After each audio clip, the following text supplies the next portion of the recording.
Objevte Access Plus, verzi oblíbené hry Double, ve které jde hlavně o rychlost a postřeh. Tato verze byla přizpůsobena hráčům s kognitivními poruchami. Hra Double Access Plus je určena pro 1 až 4 hráče od 6 let. Každé kolo trvá asi 10 minut. Hra obsahuje 3 balíčky karet Double Access Plus ve 3 různých barvách představujících 3 úrovně obtížnosti, pravidla hry, reference a rady odborníků pro zprostředkování hry.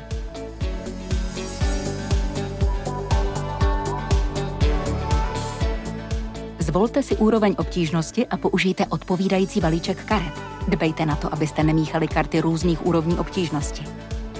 Před každého hráče položte 1 kartu lícem dolů. Zbytek karet položte lícem nahoru doprostřed stolu. Toto bude herní balíček. Všichni hráči si pozorně prohlédnou první kartu v herním balíčku. Můžete hráče nechat symboly na kartě nahlas pojmenovat. Když jsou všichni připraveni, otočí všichni hráči současně svou kartu. Vyhrává hráč, který jako první objeví symbol, který se nachází na prostřední kartě a zároveň na jeho vlastní kartě. Tento hráč si vrchní kartu z herního balíčku vezme a položí ji na svou kartu.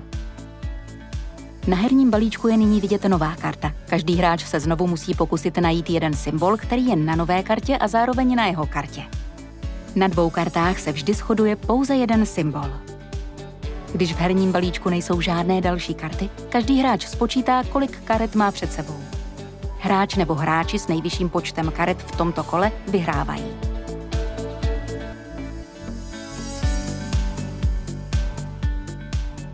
Zvolte si úroveň obtížnosti a použijte odpovídající balíček karet. Každému hráči rozdejte stejný počet karet obrácených lícem dolů. Položte doprostřed stolu 1 kartu obrácenou lícem nahoru, která bude představovat studnu. Všichni hráči si pozorně prohlédnou první kartu ve studni. Můžete hráče nechat symboly na kartě nahlas pojmenovat. Když jsou všichni připraveni, otočí všichni hráči současně svou vrchní kartu. Hráč, který jako první objeví symbol, který se nachází na jeho vlastní kartě a zároveň na prostřední kartě, svou kartu položí na kartu ve studni. Hráči se dál snaží najít jeden symbol, který se nachází na jejich vlastní kartě a zároveň na nové kartě ve studni. Hráč, který se jako první zbaví všech svých karet, v tomto kole vyhrává.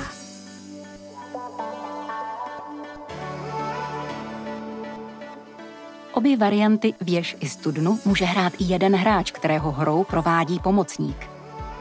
Pravidla jsou stejná jako u hry pro více hráčů. Verze pro jednoho hráče umožňuje hru prozkoumat, trénovat nebo si dávat různé výzvy. Hráč si například může nastavit časový limit jednoho kola nebo hrát krátká kola s menším počtem karet a vyzkoušet si různé úrovně obtížnosti.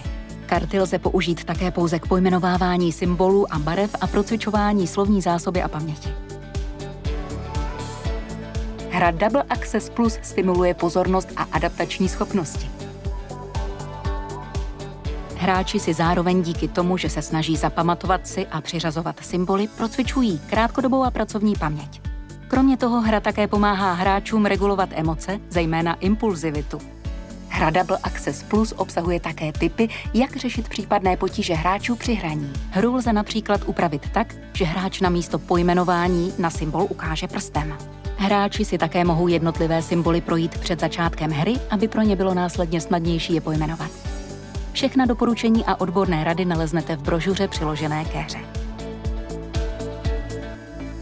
Na stránkách Access Plus a Asmodee.com najdete také další upravené hry z řady Access Plus. Access Plus. Hry pro všechny bez ohledu na jejich schopnosti.